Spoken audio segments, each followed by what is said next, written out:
Selamat berjumpa kembali. Sekarang marilah kita mencoba mengulas satu tokoh dunia, tokoh pembisnis dunia dari dia adalah seorang Amerika. Siapakah dia? Dia adalah Roland Macy. Roland Macy. Dia adalah tokoh bisnis yang sangat terkenal di Amerika. Usahanya di bidang department store.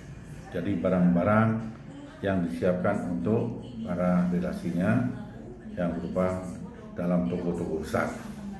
Nah, sekarang kita coba lihat kinerjanya dia waktu kecil. Menurut catatan Wikipedia, dalam umur 15 tahun dia sudah belajar kerja. Belajar kerja apa? Di kapal penangkapan ikan. Bayangin itu. Kerja di laut itu berat sekali itu, padahal umur masih 15 tahun sudah bekerja di kapal penangkap ikan. Nah, selama 2 tahun dia bekerja di sana, terus kemudian dia naik ke daratan. Dia akhirnya jadi pengusaha barang-barang, membeli toko, mengisi tokonya dengan barang-barang kebutuhan sehari-hari untuk orang-orang yang butuh untuk konsumsi. Nah, lama-kelamaan makin umurnya pertama makin dewasa, makin gede, makin dewasa, perusahaannya juga seiring waktu makin besar. Akhirnya lama-lama dia punya department store di tingkat kotanya sendiri, dekat provinsi. Makin lama karena makin tahu arahnya, akhirnya dia menguasai Amerika sampai ke Prancis. Dia punya department store yang disebut dengan namanya itu adalah Macy's Department Store. Jadi makin nama belakang dia Macy's.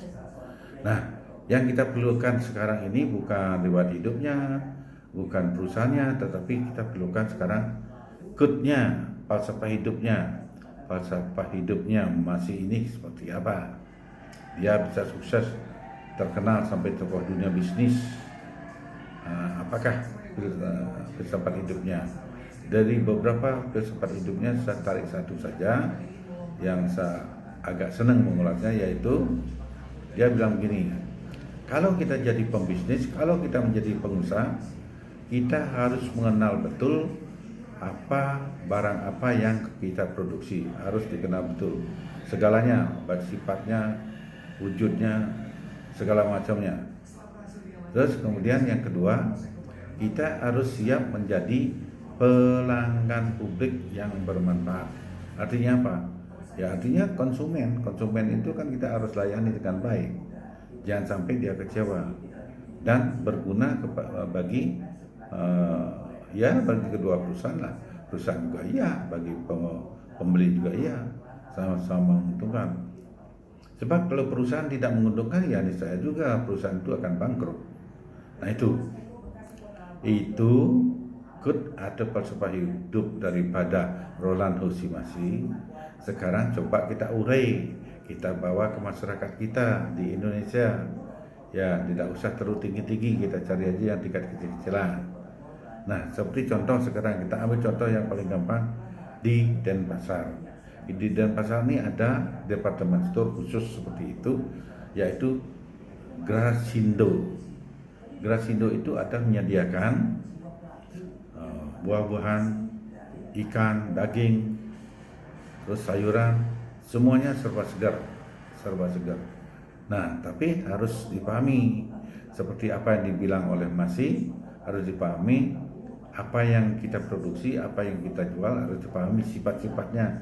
Sifatnya apa? Kapan dia busuk, kapan dia layu, sampai kapan dia segar, itu harus tahu. Jangan sampai walaupun ditaruh di kulkas, di es, dia punya waktu juga itu. Kalau ditaruh sayur ditaruh sampai 10 hari ya hancur, mati, tidak bisa dipakai, malah busuk. Ya, tapi paling tidak 2 hari. Nah, jadi barang-barang itu kita pahami, terus kemudian kita harus jual dalam waktu 2 hari. Umpamanya dia busuknya 2 hari harus habis.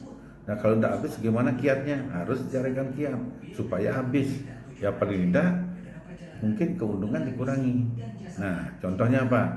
Contohnya begini, ada suatu mall yang menerapkan cara kerja mengurangi risiko. Umpamanya makanan-makanan basah, kue-kue basah. Nah, kue basah itu kan bertahan cuma 1 hari. Pagi dibikin, sampai sore itu sudah bahaya itu kalau tidak dikonsumsi. Kalau sisa sampai besok pagi pokoknya udah rusak, tidak akan bisa dimakan. Berarti suatu kerugian. Nah, caranya bagaimana supaya jangan rugi?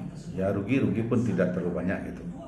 Nah, umpamanya cara yang ditempuh itu adalah dibuat jadwal sampai jam 9 kalau tidak laku barang-barang itu diobral dengan 50% harga. 50% harga, umpamanya harga 10.000 ya dijual dengan harga 5.000 dah. Nah, itu akhirnya nanti jam 9 itu tidak akan ada sisa sama sekali karena orang sudah antre untuk mencari harga murah itu. Iya, sangat laku itu dengan cara itu.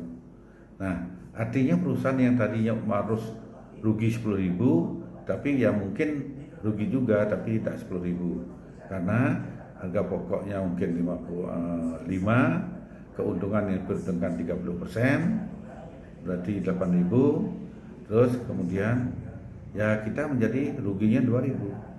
Kan rugi satu poin itu cuma 2.000 jadinya. Jadi sangat drastis. Artinya uang masih bisa kembali. Nah, begitu, tidak ruginya 10.000, tidak rugi. Begitu drastis begitu. Nah, itu satu. Artinya kita harus tahu sifat daripada apa yang kita jual. Terus kemudian yang kedua, kita harus siap jadi pelayan publik dan berguna ya bagi perusahaan, berguna bagi publik atau konsumen. Bagaimana contohnya? Contohnya ya kalau istilahnya ada yang belanja, ada yang datang membeli sesuatu di toko kita acuh, kita tidak melayani dengan baik. Ya mungkin cuma sekali itu aja mereka datang, walaupun dibikin murah. Kalau umpamanya tidak baik pelayannya, umpamanya panas ruangannya, terus tidak ada AC, terus kita kurang ramah, ya itu sudah poin orang itu akan lari, tidak mau ke sana lagi. Ya intinya benar kata orang itu, pelanggan adalah raja. Raja itu diperlakukan sebagai orang yang pip. Ya anggap aja dia pip raja karena dia yang mendatangkan keuntungan untuk kita. Dia tidak datang, perusahaan kita tidak untung. Nah begitu,